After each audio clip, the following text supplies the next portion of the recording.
পৃথিবীর যত জালেম আছে সব জালেম গুলারে আল্লাহ তো হাসরের মাঠে শাস্তি দিবেই, কিন্তু দুনিয়ার জমিনেও চরম পর্যায়ের বেজ্জতি করবে। সেই নমরুদ আল্লাহর সঙ্গে যুদ্ধ করতে চাইছিল, আর মক্কা নগরীর মূর্তি পূজারীরা আমার নবীরে জিগা আল্লাহর শক্তি আসেনি। নমরুদ ইব্রাহিম খলিলুল্লাহকে বলছে, এই ইব্রাহিম, তোমার আল্লাহ যদি শক্তিশালী হয় তাহলে বলো আমার সঙ্গে যুদ্ধ করবনি। চিন্তা করেন নমরুদ কত বড় নাফরমান ছিল, অথচ আল্লাহ নমরুদরে গোটা পৃথিবীর বাদশা বানায়া পাঠাইছে। নমরুদরে আল্লাহ কত বড় নিয়ামত দিল, নমরুদরে আমার মালিক কত বড় নিয়ামত দিয়া পাঠাইছে, গোটা পৃথিবীর বাদশা বানাইয়া। সাধারণ কথা নয় রে, গোটা পৃথিবীর বাদশা বানায়া নমরুদরে আল্লাহ পাঠাইছে। আল্লাহ হয় আমার জমিনে তাইকা আমার খাইয়া নাফরমানি করলি, আমার খাইয়া আমার নাফরমানি করলি, এত বড় রাজত্ব আমি তোরে দিলাম, শুকরিয়াও আদায় করলি না, উল্টা কয় আল্লাহর সঙ্গে যুদ্ধ করত। ইব্রাহিম খলিলুল্লাহ বলে, মালিক এই নমরুদ ভালো হবে না, এই নমরুদ ভালো হবে না। আল্লাহ মানুষের সামনে আমার সঙ্গে নমরুদের চ্যালেঞ্জ করে, আপনি নাকি তার সঙ্গে যুদ্ধ করতেন। আল্লাহ কয়, ইব্রাহিম তার যেহেতু যুদ্ধ করার এতটাই শখ, তারে বলুন প্রস্তুত থাকার জন্য।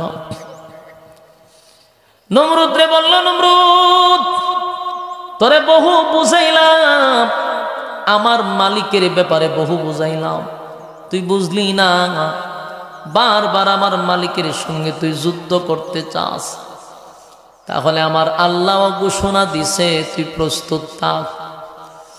নমরুদ মনে করছে আমার আল্লাহ তারে মারার জন্য কামান বিমান পাঠাবে। বলো নমরুদ রে মারতে কি আমার আল্লাহর জন্য কামান বিমান লাগবে?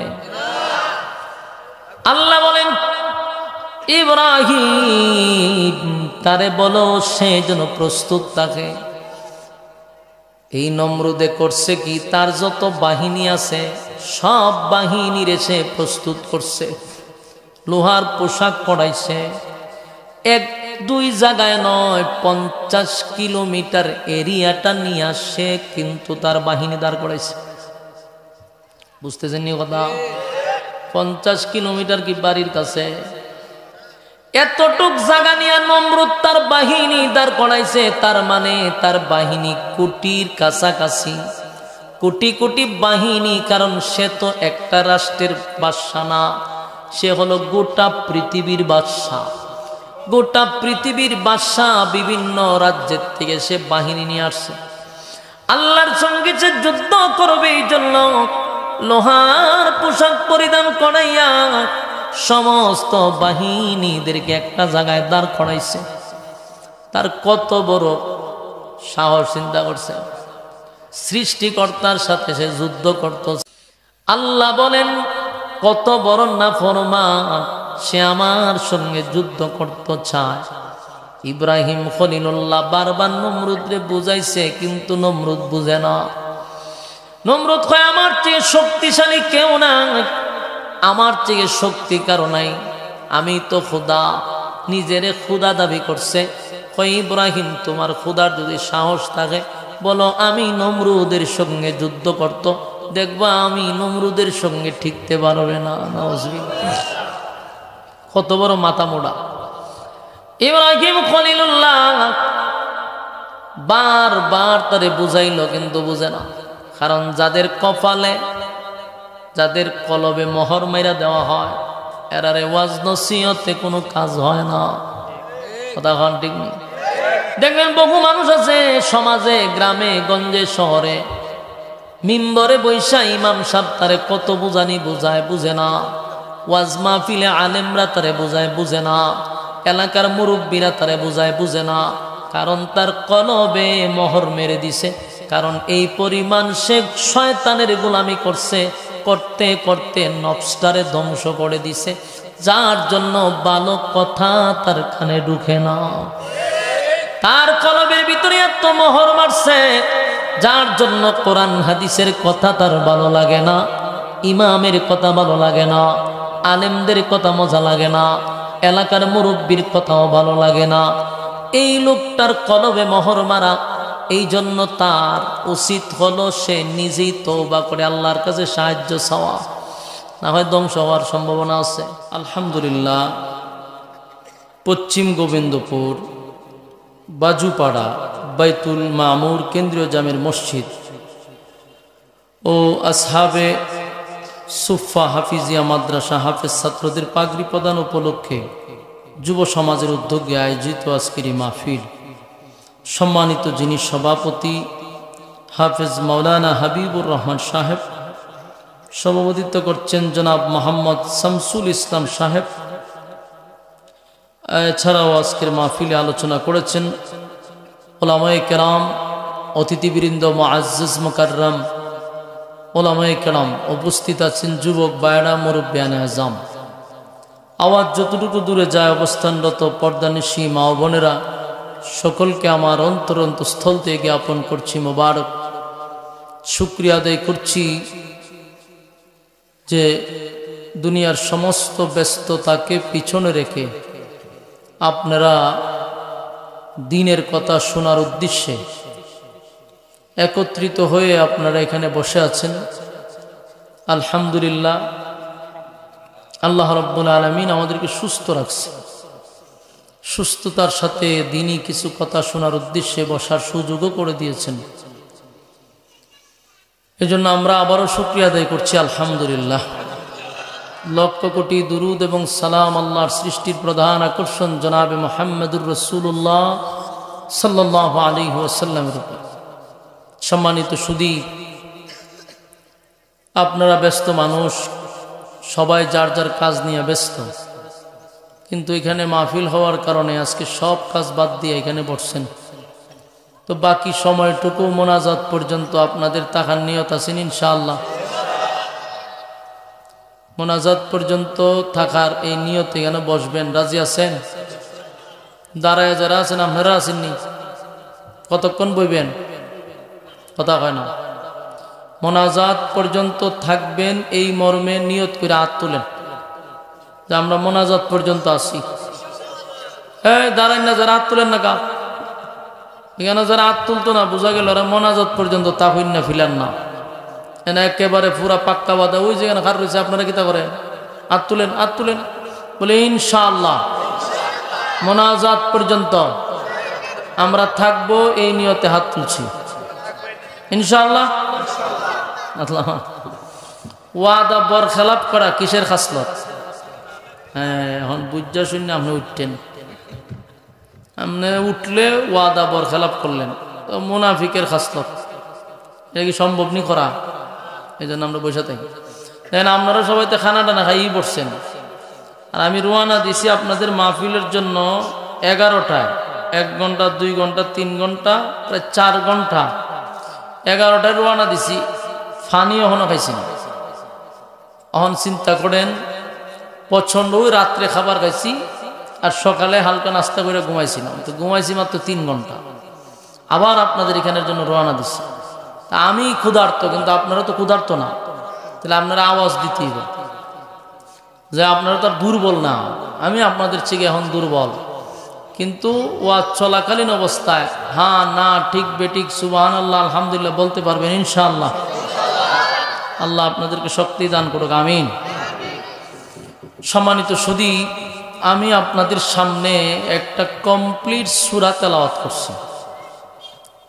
সূরাটা আপনাদের খুব পরিচিত এবং অনেকের কাছে মগস্থ, ঠুডস্থ। এই সূরা সাধারণ পাবলিকের কাছে, আম জনতার কাছে সূরাটা কুলফু আল্লাহ নামে পরিচিত, কিন্তু এই সূরাটা একটু সচেতন মানুষের কাছে সূরা ইখলাস নামে পরিচিত। মূলত সূরার নাম হলো ইখলাস, এটার আমরা কুলফু আল্লাহ নামে চিনি বেশি। এই সূরার অসংখ্য নাম আছে, খালি একটা নাম না, আরো নাম আছে। এই সূরার আরেকটা নাম হলো সূরাতুত তাওহীদ। তাওহীদ এই সূরার একটা নাম। এই সূরার আরো নাম আছে সূরাতুল মারিফা। তো অসংখ্য নাম আছে, তবে প্রসিদ্ধ দুইটা নাম, এটা হলো সূরা ইখলাস। কুল আল্লাহ এই সূরার নাম না, কিন্তু আমরা এই শুরুতে কুল আল্লাহ আছে বলে আমরা এটা কুল আল্লাহ বলে আমরা পরিচিত এবং চিনি। তো এই সূরাটা আল্লাহ রাব্বুল আলামিন নাজিল করছে মক্কাতুল মুকাররমায়। নবীজির হিজরতের আগে সূরাটা নাজিল হয়েছে। তো সূরাটা কিন্তু খুব ছোট, 114টা সূরা আছে। এই 14টা সূরার মধ্যে এটা হলো 112 নম্বর সূরা। এই 112 নম্বর সূরাটা খুব ছোট, কিন্তু এর ফজিলত ব্যাপক, এর আলোচনা ব্যাপক। এই সূরাটা হলো একত্ববাদী খোদার, যেটাকে আমরা বলি শানে এলাহি, মানে আল্লাহর শান মান মর্যাদা নিয়ে এই সূরার আলোচনা। কথা কি বুঝতেছেন? এই সূরার ভিতরে আল্লাহর শান মান মর্যাদা সম্পর্কে আলোচনা। এই সূরা যদিও ছোট, এটার আলোচনা যদি আপনি মনোযোগ দিয়ে শুনেন, তাহলে আমি বিশ্বাস করি আপনারা আলোচনাটা বাড়িতে নিয়ে যেতে পারবেন, তবে মনোযোগ দিতে হবে। এই সূরা নাজিল হওয়ার যে কারণটা আমরা আলোচনা করব। এই সূরাটা সরল তরজমা আলোচনা করব, এই সূরার সংক্ষিপ্ত ফজিলত আলোচনা করব। তাহলে আমরা সূরাটারে কয় ভাগে ভাগ করলাম? 3 ভাগে।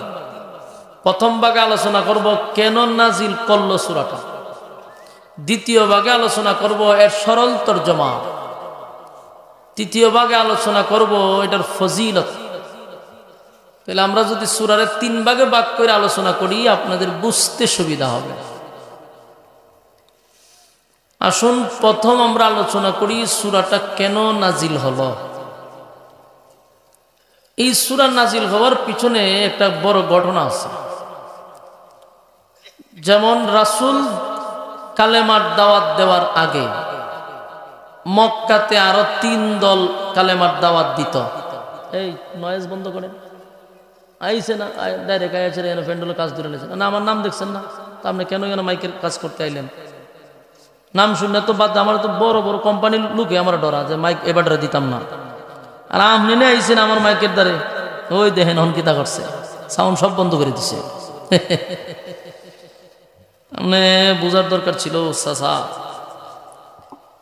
ভাই হোক আপনার মাহফিল কমিটি হোক, সব জায়গাত কাজ করেন নাই, কারণ এতে ওনার উন্নতি হয় না, আরো কমে। সব জায়গায় সব করার দরকার নেই। যে জায়গা যেমনি যেমনি রাখেন, আর দূরেন না, এইভাবে চলতে তা হোক। এখন দেখেন রাসূল দুনিয়াতে আসার পরে কি দাওয়াত দেওয়া শুরু করছে? কথা বুঝুন না আপনারা আমার, মানে দুনিয়াতে এই দাওয়াত দেওয়া শুরু করছে, ঠিক না?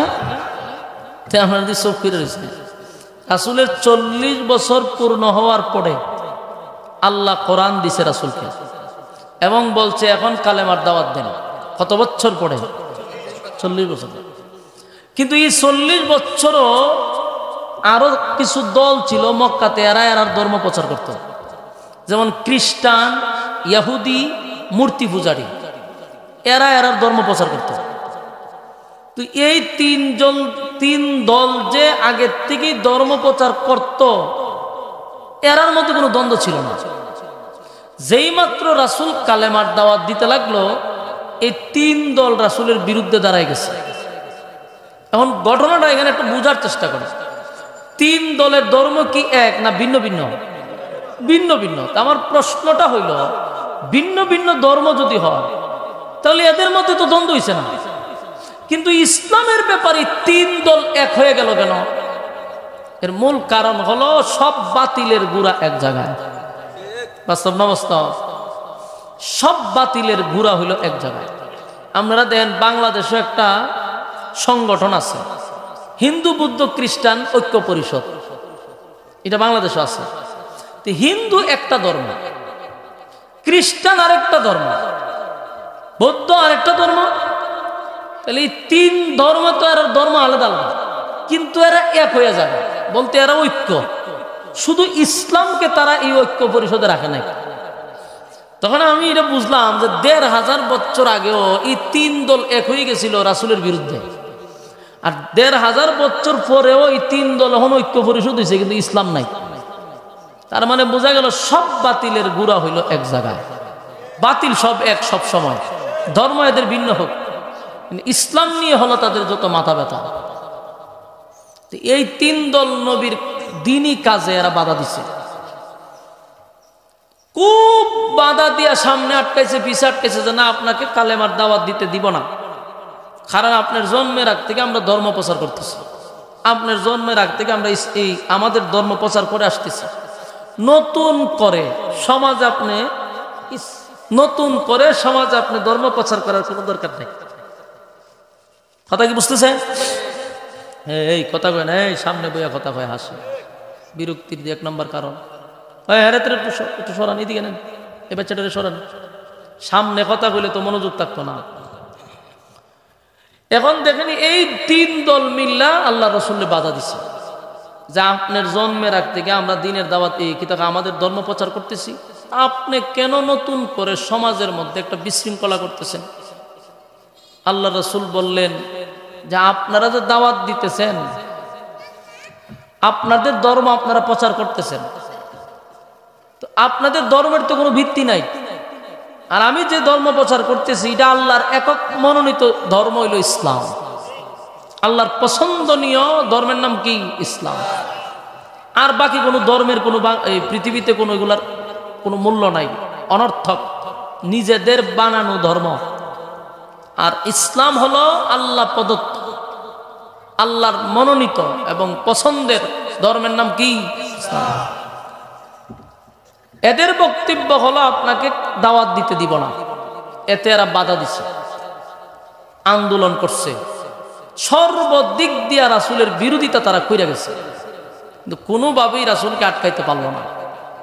শেষে তারা একদিন ১০-১৫ জন রাসূলের কাছে গিয়ে বসছে, বৈশা কয় ঠিক আছে, তাহলে একটা প্রশ্নের জবাব দেন, আপনি যেই আল্লাহর দাওয়াত দেন আমরা তো সেই আল্লাহরই দাওয়াত দিই, তাহলে মাঝখানে আপনি আর আমরা আলাদা কেন? প্রশ্ন করছে তিন দল, ইহুদি, খ্রিস্টান, মূর্তি পূজারী। আপনি যে আল্লাহর দাওয়াত দেন আমরা তো সেই আল্লাহরই দাওয়াত দিই, তো মাঝখানে কেন আপনি দ্বন্দ্ব? রাসূল বলেন যে না, আপনারা আল্লাহকে আল্লাহ বলেন, আমরাও আল্লাহকে আল্লাহ বলি, তবে উল্লেখযোগ্য বেশ কম আছে। আপনারাও এলাকাতে হিন্দু আসেনি, এরা তো দেখবেন অনেক সময় আল্লাহরে আল্লাহই বলে, যদি জিগান ভালো আসেননি কয় উপর আল্লাহ ভালো রাখছে, এটা এরার বক্তব্য। এরাও বুঝাইতে চায় আমরা তো আল্লাহরে আল্লাহই বলি, কিন্তু এদের আল্লাহ বলা আমাদের আল্লাহ বলার মধ্যে উল্লেখযোগ্য বেশ কম আছে। বেশ কমটা হলো আমরা আল্লাহকে বিশ্বাস করি এক অদ্বিতীয় হিসাবে, আমরা বিশ্বাস করি আল্লাহ ছাড়া কোনো মাবুদ নাই, কোনো ইলাহ নাই, উনি এক অদ্বিতীয়। আমার কথা আপনারা বুঝেননি? হ্যাঁ, আল্লাহ কই আইছি মমি সিং না? হ্যাঁ, এই কারণে এই ঘটনা তো এখানে ঘটছে। মনোযোগ দিয়ে শুনেন, আওয়াজ ওয়াজ দিয়েন মাঝে মধ্যে। আল্লাহ একক অদ্বিতীয়, ওনার সাথী নাই, সঙ্গী নাই, ইলাহ নাই, এটা আমাদের একই আর বিশ্বাস। কিন্তু হিন্দুদের একই বিশ্বাস হইল আল্লাহ তো আছে একজন, কিন্তু উনি একা না, ওনার সাথী সঙ্গী আছে। ওই সাথী সঙ্গী হিসাবে এরা মূর্তি যে বানাইছে এগুলারে আল্লাহর সাথী সঙ্গী মনে করে। এদের আল্লাহ বলা আমাদের আল্লাহ বলার মধ্যে আরো বেশ কম। শুনেন, আমরা মুসিবতে পড়লে সাহায্য চাই কার কাছে? আমরা অভাবে পড়লে সাহায্য চাই কার কাছে? আমাদের সন্তান লাগলে চাই কার কাছে? আর কোনো হিন্দুরা আপনি দেখবেন না, কোনো মূর্তি পূজারীরা আপনি দেখবেন না, কোনো খ্রিস্টানরা আপনি দেখবেন না, কোনো ইহুদিরা আপনি দেখবেন না ডাইরেক্ট আল্লাহর কাছে চাইতে। এরা কোনো সময় আল্লাহর কাছে ডাইরেক্ট চায় না। এরা ওই মণ্ডপ ঘরের ভিতরে ঢুকে, মণ্ডপ ঘরের ভিতরে ঢুকিয়া এরপরে এদের নিজের হাতের বানানো সরস্বতী মার কাছে চায়, এরা কালী মার কাছে চায়, এরা দুর্গা মার কাছে চায়। তো প্রশ্ন হইল, তুই না আল্লাহকে আল্লাহ বলস, তো চাওয়ার সময় কালী মার কাছে কেন? কোনো কিছু চাইতে গেলে সরস্বতী মার কাছে কেন? কোনো কিছু চাইতে গেলে দুর্গা মার কাছে কেন? কথা হয় না দি? তাহলে মূল ঘটনা হইল এদের আল্লাহ বলা বিশ্বাস আর আমাদের বিশ্বাসের মধ্যে বেশ কম আছে। আমাদের ইয়াকিন আর বিশ্বাসটা হইলো খাঁটি, এই জন্য সূরায়ে ইখলাস নামকরণ করা হয়েছে। ইখলাস শব্দের অর্থটাও হলো খাঁটি। বলুন ইখলাস শব্দের অর্থ কি? খাঁটি। এই জন্য আল্লাহ সূরার নাম রাখছে খাঁটি, কারণ মুমিনের আল্লাহ বলাটা হইল খাঁটি। বিধর্মী মূর্তি পূজারী তাদের আল্লাহ বলার মধ্যে ভেজাল আছে। এরা বলে আল্লাহ ঠিক, কিন্তু চাওয়ার সময় আল্লাহকে দেনেওয়ালা বিশ্বাস করে না। এরা মনে করে যে দেওয়ার মালিক কালিমা, দেওয়ার মালিক দুর্গা মা। এই ভাই ফুলা পানির একটু দৌড়াই দেন, আশেপাশে কথা বলে তো মন ওই দিকে চলে যায়। গুড়াগার আর আসেনি, ছুটু ছুটু সব লইছি গান। ওয়া শুনবো মুরব্বীরা, এই যে বাচ্চারা নিয়ে খেলাধুলা শুরু করে দিচ্ছে। এগুলা মনোযোগ এমনি জায়গা। একটা মানুষ কথা বললে আশেপাশে কথা বলে তোর মনোযোগ থাকে না। এখন দেখেন, তখন আল্লাহ সূরাটার নামকরণ করছে ইখলাস। ইখলাস শব্দের অর্থ হলো খাঁটি। মুমিনের আল্লাহ বলা খাঁটি, বিধর্মীদের আল্লাহ বলার মধ্যে ফরমালিং আছে, বেজাল আছে। এখন আসুন, এরা যখন নবীর সাথে কথা বলে পারছে না, আল্লাহর নবীর সাথে যতবার বসছে কোনোবারে কথা দিয়েও জিততে পারে নাই। জায়গায় জায়গায় এরা ধরা খাইছে। ধরা টোরা খাইয়া এখন লাস্টে কয় ঠিক আছে মাইনা নিলাম, তবে আমরা কিছু প্রশ্ন আছে, প্রশ্নের জবাবগুলো আপনি দেন। তো প্রশ্ন কি? 1 নাম্বার প্রশ্ন করছে যে আপনার আল্লাহ টোটাল কতজন? ওই গুড়াই এই প্রশ্ন করছে, আপনার আল্লাহ টোটাল কতজন? এই ইয়াদ রাখবেন একটা প্রশ্ন। 2 নাম্বার প্রশ্ন হলো আপনার আল্লাহ করে কি, ওনার কাজ কি, কাজগুলো আমাদের জানা দরকার। 3 নাম্বার হলো আপনার আল্লাহ বিয়া শাদী করছেন, বাচ্চা কাচ্চা আছেন। 4 নাম্বার প্রশ্ন, আপনার আল্লাহর ক্ষমতা কি পরিমাণ, শক্তি আছে কি পরিমাণ? বলুন প্রশ্ন কয়টা? 4টা। এই তাদের বিতর্কিত প্রশ্নের জবাবে তখন আল্লাহ সূরায়ে ইখলাস নাজিল করে। আমার আলোচনা কি আপনারা বুঝতেছেন? তাদের এই বিতর্কিত প্রশ্নের জবাবে আল্লাহ এই সূরা নাজিল করে জবাব দেওয়ার জন্য। মানে আল্লাহ কি জবাব দেয়, আমরা কিন্তু আলোচনা 3 ভাগে সূরাটার ভাগ করছি, 1 ভাগ শেষ। এখন 2য় ভাগে আল্লাহ কি বলছে এটা আগে শুনি। আল্লাহ তখন নাজিল করে বলে, কুল হুয়াল্লাহু আহাদ আল্লাহুস সামাদ লাম ইয়ালিদ ওয়া লাম ইউলাদ ওয়া লাম ইয়াকুল লাহু কুফুয়ান আহাদ। আল্লাহ রাব্বুল আলামিন বলেন, কুল হুয়াল্লাহু আহাদ, নবী আপনি বলুন আমি আল্লাহ এক, অদ্বিতীয়, আমার কোনো সাথী নাই, আমার কোনো সঙ্গী নাই, আমার কোনো ইলাহ নাই। ওই যে তারা প্রশ্ন করছে আপনার আল্লাহ কয়জন, আমার মালিক কিন্তু কুল হুয়াল্লাহর মধ্যে শুরুতেই বলে দিয়েছেন কুল হুয়াল্লাহু আহাদ, কুল হুয়াল্লাহু আহাদ। নবী আপনি বলুন আমি আল্লাহ এক, অদ্বিতীয়, আমার কোনো সাথী নাই, আমার কোনো সঙ্গী নাই। বলুন আপনারা কি আমার আল্লাহর এক অদ্বিতীয় বিশ্বাস করেন? আনাল ঈমান থাকব। আমাদের ইয়াকিন আর বিশ্বাস হলো আমাদের মালিক এক, অদ্বিতীয়, আমার মালিকের কোনো সাথী নাই, আমার মালিকের কোনো সঙ্গী নাই, উনি একক, উনার পরে আর কেউ নাই। ঠিক নেই? আল্লাহ বলেন কুল হুয়াল্লাহু আহাদ, নবী আপনি বলে দেন আমি আল্লাহ এক, অদ্বিতীয়, আমার কোনো সাথী নাই গো, আমার কোনো সঙ্গী নাই।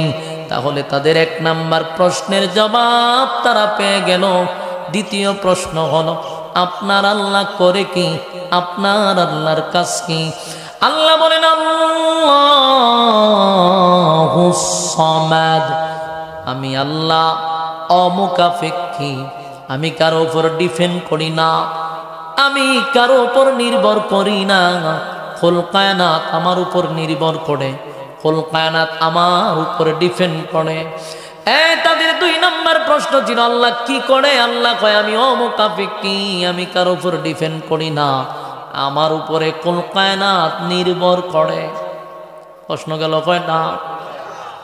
3 নাম্বার গেল তারাই আল্লাহর কাছে প্রশ্ন করলো, নবীর কাছে জানতে চায় আপনার আল্লাহর ছেলে মেয়ে আসেনি, আপনার আল্লাহ বিয়া শাদী করছেনি? এমন প্রশ্নের জবাবে রব্বে কারীম বলেন লাম ইয়ালিদ ওয়া লাম ইউলাদ। আল্লাহ বলেন লাম ইয়ালিদ ওয়া লাম ইউলাদ, আমি আল্লাহ কারো কাছ থেকে জন্ম নেই নাই, আমি আল্লাহ কাউরে জন্ম দেই নাই। কথা কি বুঝতেছেন? আল্লাহ কি কারো কাছ থেকে জন্ম নিছে? জন্ম দিছে। আমার মালিক কারো কাছ থেকে জন্ম নেয় নাই, আমার মালিক কাউরে জন্ম দেয় নাই।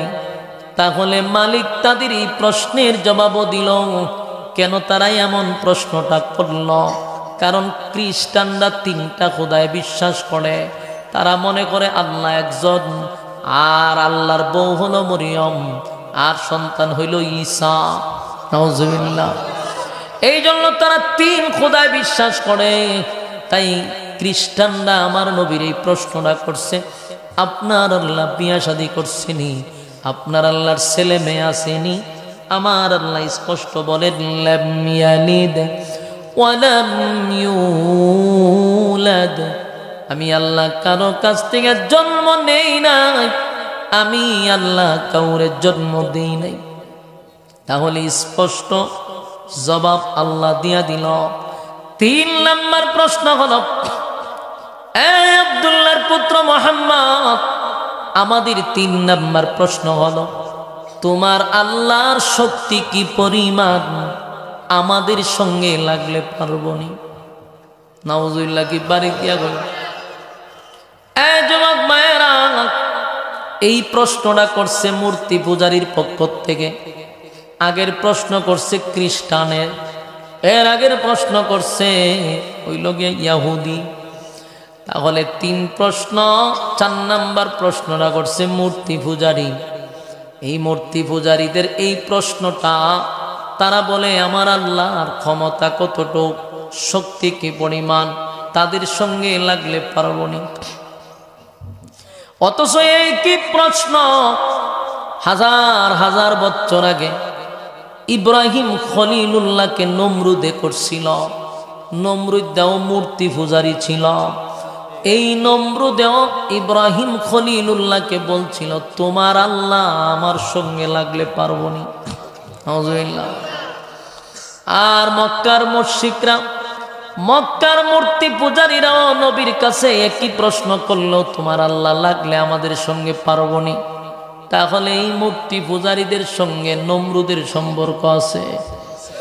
নমরুদ ইব্রাহিম খলিলুল্লাহকে বলছে, এই ইব্রাহিম, তোমার আল্লাহ যদি শক্তিশালী হয় তাহলে বলো আমার সঙ্গে যুদ্ধ করবনি। চিন্তা করেন নমরুদ কত বড় নাফরমান ছিল। অথচ আল্লাহ নমরুদরে গোটা পৃথিবীর বাদশা বানায়া পাঠাইছে। নমরুদরে আল্লাহ কত বড় নিয়ামত দিল। নমরুদরে আমার মালিক কত বড় নিয়ামত দিয়া পাঠাইছে। গোটা পৃথিবীর বাদশা বানাইয়া। সাধারণ কথা নয় রে, গোটা পৃথিবীর বাদশা বানায়া নমরুদরে আল্লাহ পাঠাইছে। আল্লাহ হয় আমার জমিনে তাইকা আমার খাইয়া নাফরমানি করলি, আমার খাইয়া আমার নাফরমানি করলি, এত বড় রাজত্ব আমি তোরে দিলাম, শুকরিয়াও আদায় করলি না, উল্টা কয় আল্লাহর সঙ্গে যুদ্ধ করত। ইব্রাহিম খলিলুল্লাহ বলে, মালিক এই নমরুদ ভালো হবে না, এই নমরুদ ভালো হবে না। আল্লাহ মানুষের সামনে আমার সঙ্গে নমরুদের চ্যালেঞ্জ করে, আপনি নাকি তার সঙ্গে যুদ্ধ করতেন। আল্লাহ কয়, ইব্রাহিম তার যেহেতু যুদ্ধ করার এতটাই শখ, তারে বলুন প্রস্তুত থাকার জন্য। নমরুদ রে বলল, নমরুদ তোরে বহু বুঝাইলাম, আমার মালিকের ব্যাপারে বহু বুঝাইলাম, তুই বুঝলি না। বারবার আমার মালিকের সঙ্গে তুই যুদ্ধ করতে চাস, তাহলে আমার আল্লাহ ঘোষণা দিছে তুই প্রস্তুত থাক। নমরুদ মনে করছে আমার আল্লাহ তারে মারার জন্য কামান বিমান পাঠাবে। বলো নমরুদরে মারতে কি আমার আল্লাহর জন্য কামান বিমান লাগবে? আল্লাহ বলেন ইব্রাহিম তারে বলো সে যেন প্রস্তুত থাকে। এই নমরুদে করছে কি, তার যত বাহিনী আছে সব বাহিনীর সে প্রস্তুত করছে, লোহার পোশাক পরাইছে। এক দুই জায়গায় নয়, 50 কিলোমিটার এরিয়াটা নিয়ে আসে, কিন্তু তার বাহিনী দাঁড় করাইছে। বুঝতেছেন নি কথা? 50 কিলোমিটার কি বাড়ির কাছে? এতটুক জায়গা নিয়ে নমরুদ তার বাহিনী দাঁড় করাইছে। তার মানে তার বাহিনী কোটির কাছাকাছি, কোটি কোটি বাহিনী। কারণ সে তো একটা রাষ্ট্রের বাদশা না, সে হলো গোটা পৃথিবীর বাদশা। গোটা পৃথিবীর বাদশা, বিভিন্ন রাজ্যের থেকে সে বাহিনী নিয়ে আসছে। আল্লাহর সঙ্গে সে যুদ্ধ করবে, এই জন্য লোহার পোশাক পরিধান করাইয়া সমস্ত বাহিনীদেরকে একটা জায়গায় দাঁড় করাইছে। তার কত বড় সাহস চিন্তা করছে। সৃষ্টিকর্তার সাথে সে যুদ্ধ করত। আল্লাহ বলেন কত বড় নাফরমান, সে আমার সঙ্গে যুদ্ধ করতে চায়। ইব্রাহিম খলিলুল্লাহ বারবার নমরুদরে বুঝাইছে, কিন্তু নমরুদ বুঝে না। নমরুদ কয় আমার চেয়ে শক্তিশালী কেউ নাই, আমার চেয়ে শক্তি কারো নাই, আমি তো খোদা। নিজেরে খোদা দাবি করছে। কয় ইব্রাহিম তোমার খোদার যদি সাহস থাকে বলো আমি নমরুদের সঙ্গে যুদ্ধ করত, দেখবা আমি নমরুদের সঙ্গে ঠিকতে পারবে না। নাউজুবিল্লাহ। কত বড় মাথা মোড়া ইব্রাহিম খলিলুল্লাহ। বারবার তারে বুঝাইল, কিন্তু বুঝে না। কারণ যাদের কপালে, যাদের কলবে মোহর মাইরা দেওয়া হয়, এরারে ওয়াজ নসিহতে কোনো কাজ হয় না। কথা হন ঠিক নেই? দেখবেন বহু মানুষ আছে সমাজে, গ্রামে গঞ্জে শহরে, মিম্বরে বৈশা ইমাম সাহেব তারে কত বুঝানি বুঝায়, বুঝে না। ওয়াজ মাহফিলে আলেমরা তারে বুঝায়, বুঝে না। এলাকার মুরব্বীরা তারে বুঝায়, বুঝে না। কারণ তার কলবে মোহর মেরে দিছে। কারণ এই পরিমাণ সে শয়তানের গোলামি করছে, করতে করতে নফসটারে ধ্বংস করে দিছে, যার জন্য ভালো কথা তার কানে ঢুকে না। তার কলবের ভিতরে এত মোহর মারছে, যার জন্য কোরআন হাদিসের কথা তার ভালো লাগে না, ইমামের কথা ভালো লাগে না, আলেমদের কথা মজা লাগে না, এলাকার মুরব্বীর কথাও ভালো লাগে না। এই লোকটার কলবে মোহর মারা। এই জন্য তার উচিত হলো সে নিজেই তওবা করে আল্লাহর কাছে সাহায্য চাওয়া, না হয় ধ্বংস হওয়ার সম্ভাবনা আছে।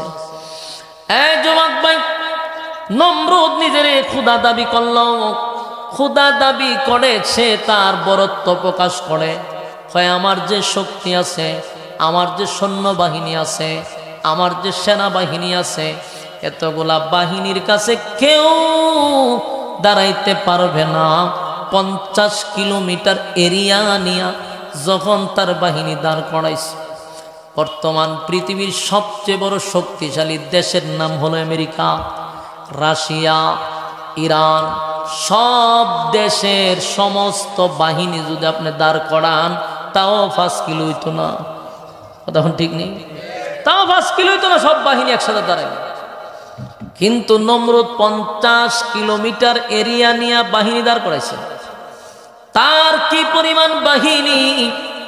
গোটা পৃথিবীর রাজত্ব সে করত। আল্লাহ বলেন আমি তারে বলছি প্রস্তুতি নেও। নমরুদ প্রস্তুতি নিছে, সব লোহার পোশাক লাগায় টুকায় অস্ত্র মসলে হাত রয়েছে। তার ধারণা ছিল আল্লাহ মনে কামান পাঠাইব, বিমান পাঠাইব, সেও অস্ত্র নিয়ে দাঁড়ায় আছে। কিন্তু কতক্ষণ পরে নমরুদ কয় ইব্রাহিম রে, তোমার আল্লাহর বাহিনী কোথায়? আমি তো অপেক্ষায় আছি, তোমার মালিকের বাহিনী কোথায়? বাহিনী কেন আসে না? আমি তো অপেক্ষায় আছি। ইব্রাহিম খলিলুল্লাহ বলে মালিক, এই নমরুদ আপনার বাহিনীর জন্য অপেক্ষায় আছে। ইব্রাহিম নবী বলেন মালিক, তারে ধ্বংস করার জন্য বড় কোনো বাহিনী পাঠানোর দরকার নাই। তার তাকব্বরি, তার অহংকারটা যেন ধ্বংস হয়ে যায়। তারে মারার জন্য আপনি এত ছোট প্রাণী পাঠাইবেন যেটাকে সে কোনোদিন কল্পনাও করে নাই। আল্লাহ রাব্বুল আলামিন দোয়া কবুল করলেন। ইব্রাহিমকে বলেন, এই ইব্রাহিম খলিলুল্লাহ বন্ধু আমার, উতারে বলো উপরের দিকে তাকানোর জন্য। নমরুদ্দা যখন ইব্রাহিম খলিলুল্লাহরে জিগায় তোমার আল্লাহর বাহিনী কোথায়, ইব্রাহিম কয় উপরে তাকায়া দেখ। ইব্রাহিম উপরের দিকে তাকায়া দেখে, নমরুদ্দা উপরের দিকে তাকায়া দেখে কালো দুয়ার মতো সা সা করে নিচের দিকে নামতেছে। আল্লাহ বাহিনী পাঠায় দিছে। নমরুদ দীর্ঘক্ষণ সময় অপেক্ষার পরে তাকায়া দেখে আসমান থেকে কালো দোয়া নামতেছে। নমরুদ মনে করছে বৃষ্টি আইব, মেঘ আসতেছে। জিগা ইব্রাহিম রে তোমার খুদাই কি বৃষ্টি দিব? কতক্ষণ পরে টের পাইবে। অপেক্ষা করতে করতে তাকায়া দেখে নিচের দিক দিয়া সা সা করে নামতেছে। যাকে যাকে যাকে আমার আল্লাহ মশা নামক বাহিনী পাঠাইছে। কি বাহিনী? আরো জোরে, মশা বাহিনী। এই মশা কি দেখতে অনেক বড়, কথা হয় না? এই মশা তো আমরা তাফায় মারি, ঠিক নেই? তাফা দিলে মরে যাবে। কিন্তু সেই মশা এত ক্ষুদ্র, এত ক্ষুদ্র কেন আল্লাহ পাঠাইল? আল্লাহ তো একটা ভাতর ফাটাই মারিলি তো সব, কত বড় একটা ভাতর টাস করে ফেলাই তো সব সেফ হয়ে যেত। কিন্তু আল্লাহ তার অহংকার যে বেশি, হ্যাঁ এটা অহংকার বেশি। এর লিগে আল্লাহ এমন এক বাহিনী পাঠাইছে যে এর অহংকার তুলে মুলে শেষ। একটা মশার কাছে তোর বাহিনী শেষ। আল্লাহ যাকে যাকে যাকে যাকে মশা পাঠাইল, এই মশাগুলি তখন দুনিয়ায় নামছে। তবে একটু ব্যতিক্রম, দুনিয়ার মশা আর এই মশার মধ্যে একটু পার্থক্য আছে। পার্থক্য হলো দুনিয়ার মশায় রক্ত খায় আর সেই মশা মাংস খায়। কথা বুঝতেছে? এই মশায় মাংস খায়, দুনিয়ার মশায় রক্ত খায়। তাই মশা যখন যাকে যাকে আসছে সব গিয়া তার বাহিনীরে ধরছে। এরা মনে করছে তাফায় তুফায় মেরলাম। কিন্তু যখন মশা আসছে সবগুলা লোহার পোশাকের ভিতরে ঢুকছে। মারবো কটা, একটা দুইটা মারতে মারতে মশা যদি হাজার হাজার হয়, লক্ষ লক্ষ হয়, কোটি কোটি হয়, মানে মারবেন কটা? একটা মানুষের যদি 500 মশায় ধরে তো হ্যাঁ মারবো কটা কোনছে? তো এক দুইটা মারলে 100 টাকা ভিতরে ঢুকে ঢুকা। আমরা যে চাউল যে ধন মহিলারা যে দয়টার কিতা খান, চালনি চালনি কইনি, এই চালনির নিচে কি থাকে ফুটা ফুটা দেয় না, ছিদ্র একেবারে এক একটা বাহিনীরে নমরুদ্দার ছিদ্র করে লেছে চালনির মতো। মুহূর্তের ভিতরে দেখে যে শরীর ছিদ্র হয়ে গেছে সব। এটা আবার চোখের ইশারায় শেষ। একটা আছে না যে অনেক সময় লাগায়, এরকম না, এক কান্দে একটা উড়াল দেয়, একটারে শেষ করে দিয়ে ধরে আর একটারে যাইবার দেয় না, সব কিছু ঘেরাও করে ধরছে আর সব মাটিতে পইরা এইভাবে সাইটিতেছে। এখনো নমরুদ্রে ধরছে না। নমরুদ্রে খালি ছায়া খালি তামাশা দেখতেছে। নমরুদ্রে মশায় ধরছে না। সব বাহিনীরে মুহূর্তের ভিতরে সালনির মতো সাইলা লেছে। 50 কিলোমিটার এরিয়া নিয়ে বাহিনী, তার মানে কোটি কোটি বাহিনীরে মুহূর্তের ভিতরে মাটিতে হুতাই দিছে। কামান বিমান না মশা? মশা। আল্লাহ এর অহংকার, এ কয় আল্লাহর সাথে যুদ্ধ করতো। আরে আল্লাহর সাথে যুদ্ধ তোর মশার সাথে তুই পারস না। আল্লাহর এক বাহিনী মশা মুহূর্তের ভিতরে 50 কিলোমিটার এরিয়ার সমস্ত বাহিনীর একেবারে সালনি বানালিছে। নমরুদ্দারে ধরছে না। তো এই অসংখ্য হাজার হাজার কোটি কোটি মশার মধ্যে একটা মশা আছেন প্রতিবন্ধী, বলতে ফা নাই, তুই ল্যাংরা না। এইটা জিজ্ঞাসা আল্লাহ তা আমারে কোন কামে পাঠাইছেন? আমি যাইলাম, কোন কামে পাঠাইলেন আমারে?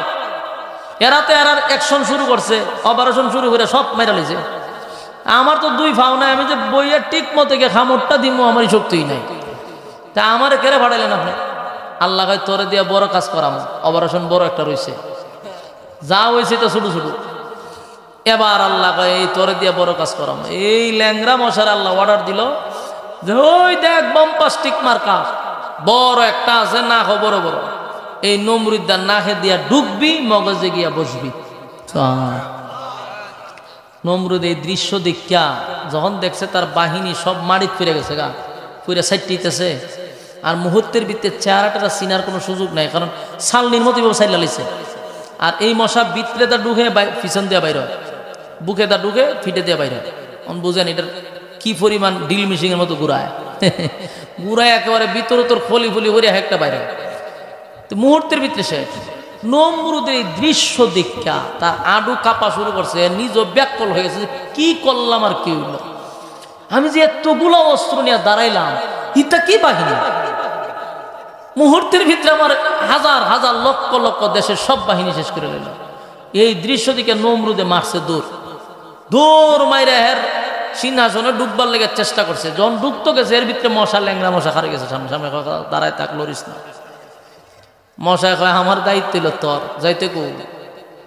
এরপরে নমরুদ ইরম করতে করতে দৌড়ে মশা যাতে তারা না ধরে, এর ভিতরে দিয়ে ল্যাংরা মশা গেছে না হাতে ঢুকে হেসি মেসি দিতে দিতে এটা মগজ উঠে গেছে।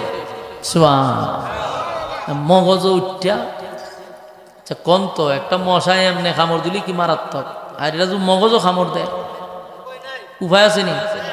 যেই মগজ ডুইকা মশায় সুইটা ঢুকাইছে, নমরুদে 3টা লাভ দিয়ে ফুরুজ উঠছে, ওইটা মাথায় তাপাইতেছে, ওয়ালও বাইরিতেছে, ব্যথা তো সারে না, সাধারণ ব্যথা।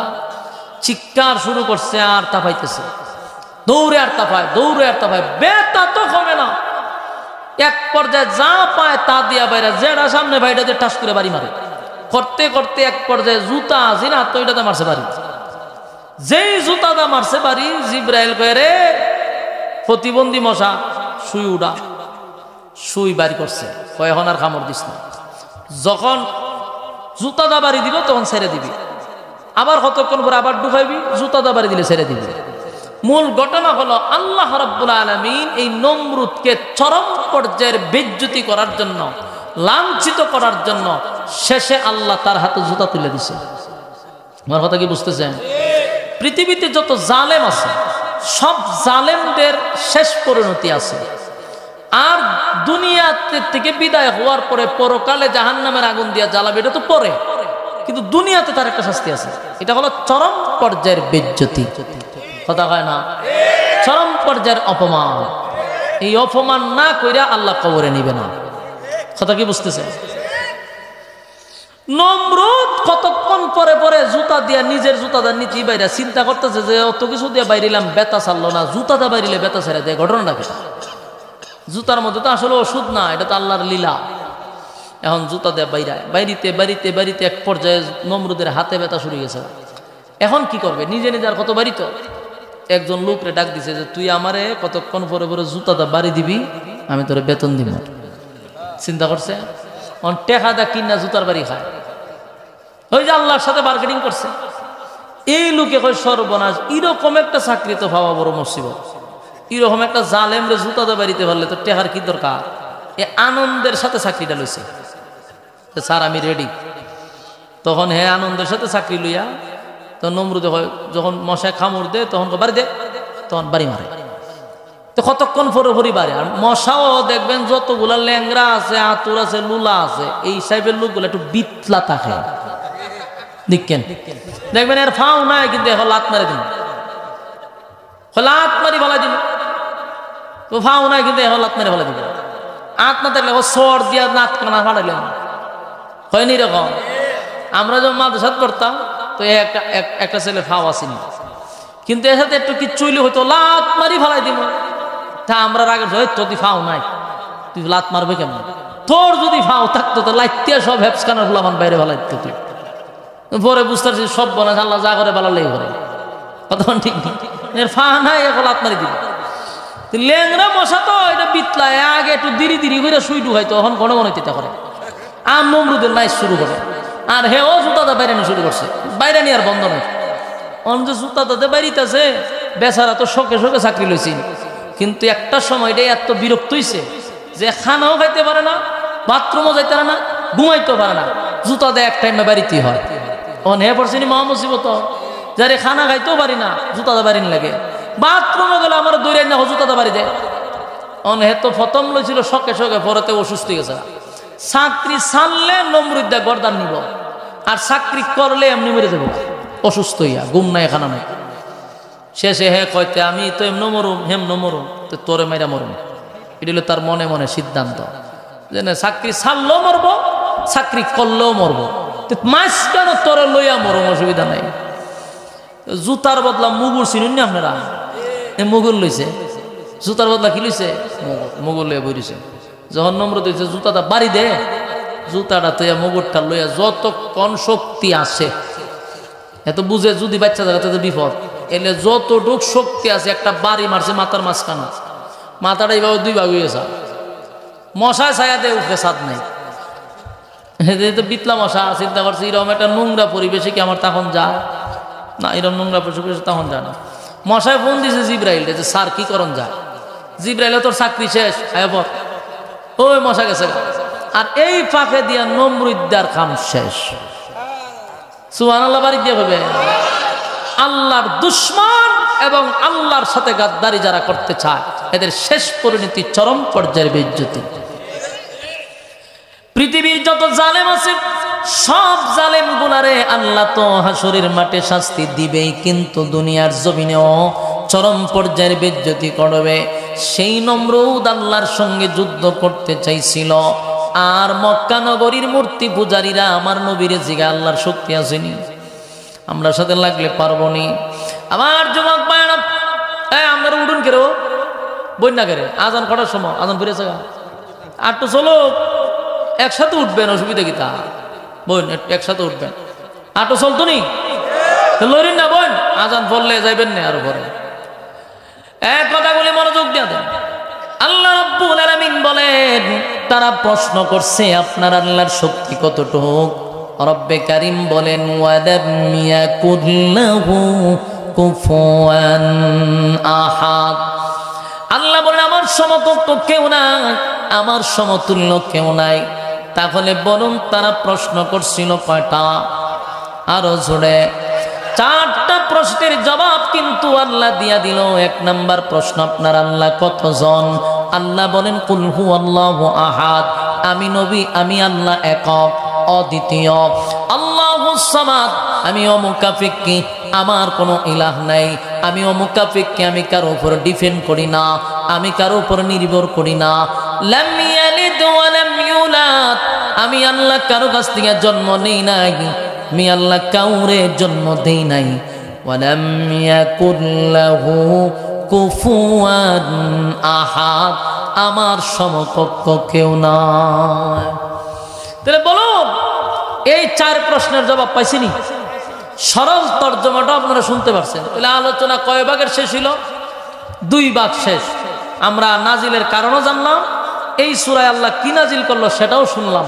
এখন আসুন এই সূরার সংক্ষিপ্ত ফজিলত জানার দরকার আছে নি? এই সূরা ইখলাস যদিও ছোট, কিন্তু এর ফজিলত বড় ব্যাপক। এত ফজিলত যুবক ভাইয়েরা, এই কথাগুলি একটু মনোযোগ দিয়ে শুনি। সূরা ইখলাস ছোট একটা সূরা, কিন্তু এর ফজিলত বড় ব্যাপক। যে সূরা ইখলাসকে বলা হয় কোরআনের 3 ভাগের 1 ভাগ। সুবহানাল্লাহ, কোরআনের 3 ভাগের 1 ভাগ বলা হয়। তার মানে কেউ যদি একবার সূরা ইখলাস পড়ে 10 পারার সওয়াব তার আমলনামায় ঢোকে। কেউ যদি 2 বার পড়ে 20 পারা, 3 বার পড়লে 1 খতমের সওয়াব আল্লাহ আমলনামায় দেয়। কোরআনে 114টা সূরার মধ্যে বলুন তো দেখি আরো 113টা সূরা পড়লেও কি 1 খতমের সওয়াব পাওয়া যাবে?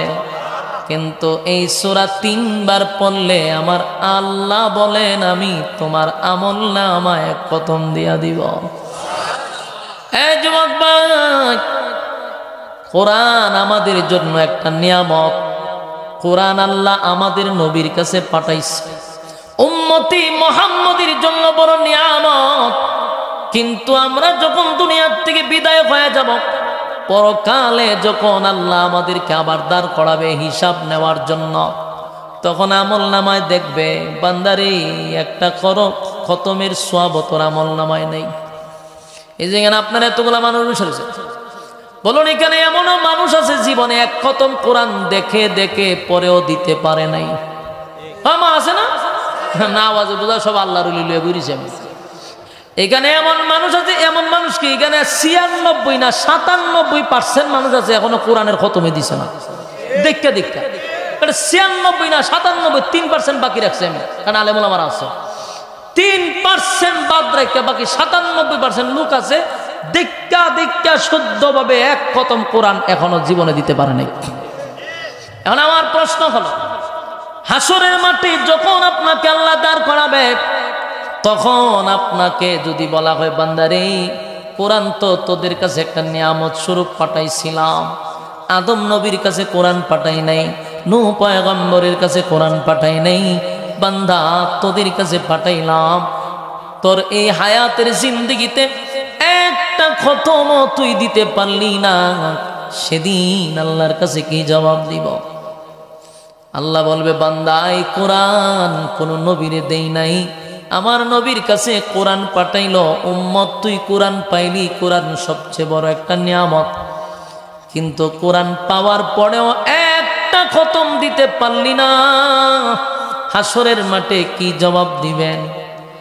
আল্লাহ রাব্বুল আলামিন সেই জন্য সূরা ইখলাস উম্মতের জন্য একটা নিয়ামত, উম্মতের জন্য একটা নিয়ামত।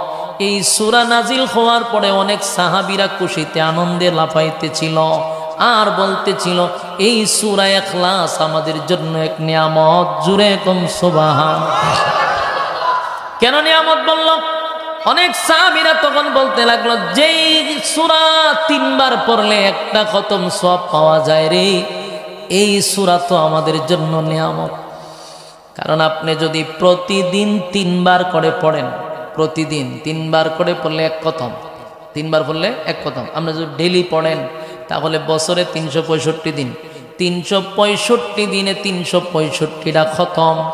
মরার আগ পর্যন্ত যদি পড়তে থাকেন কোরআনের খতমের অভাব হবে না। হাসরের মাঠে আল্লাহ যখন দেখবে তোমার আমল নামা, তাকায়া দেখবে কোরআনের খতম শত শত। সুবহানাল্লাহ। এই জন্য এই সূরাটা সহজ, 3 বার পড়লে এক খতম। আমরা কি পড়তে রাজি? আমার সঙ্গে পড়েন কুল হুয়াল্লাহু আহাদ আল্লাহুস সামাদ লাম ইয়ালিদ ওয়া লাম ইউলাদ ওয়া লাম ইয়াকুল লাহু কুফুয়ান আহাদ। এই মুহূর্তে আমার সঙ্গে যারা পড়লেন প্রত্যেকের আমল নামায় 10টা করেন, 10 পারার নেকি ঢুকে গেছে। সুবহানাল্লাহ। আরেকবার পড়েন কুল হুয়াল্লাহু আহাদ আল্লাহুস সামাদ লাম ইয়ালিদ ওয়া লাম ইউলাদ ওয়া লাম ইয়াকুল লাহু কুফুয়ান আহাদ। আরেকবার পড়েন কুল হুয়াল্লাহু আহাদ আল্লাহুস সামাদ লাম ইয়ালিদ ওয়া লাম ইউলাদ ওয়া লাম ইয়াকুল লাহু কুফুয়ান আহাদ। এই মুহূর্তে আমার সঙ্গে যারা 3 বার পড়লেন একটা খতমের কোরআনের সওয়াব আপনাদের আমল নামায় ঢুকে গেছে। তাহলে চিন্তা করেন এই মাহফিলে আসার কারণে লস না লাভ? এই লাভজনক বিষয়টা আমরা কেন বুঝি না? কারণ এখানে আসার কারণে আজকে একটা খতমের সওয়াব লইয়া বাড়িতে যেতে পারবেন। সুবহানাল্লাহ। খুশি না বেজার? এই আমলটা যদি ডেলি আমরা 3 বার করতে পড়তে পারি, এই যুবক ভাইয়েরা, বৃদ্ধ বাবারা, পর্দার আড়ালের মা বোনেরা, 3 বার পড়তে তো 1 মিনিটও লাগে না, তাহলে কত বিশাল সওয়াবের অধিকারী হয়ে গেলেন। এই সূরা পড়লে শুধু এখানেই শেষ না, আল্লাহ বলেন এই সূরা পড়লে বান্দার মর্যাদা আর সম্মান আমি বাড়ায়া দিব, আমি মর্যাদা সম্মান বাড়ায়া দিব। সুবহানাল্লাহ।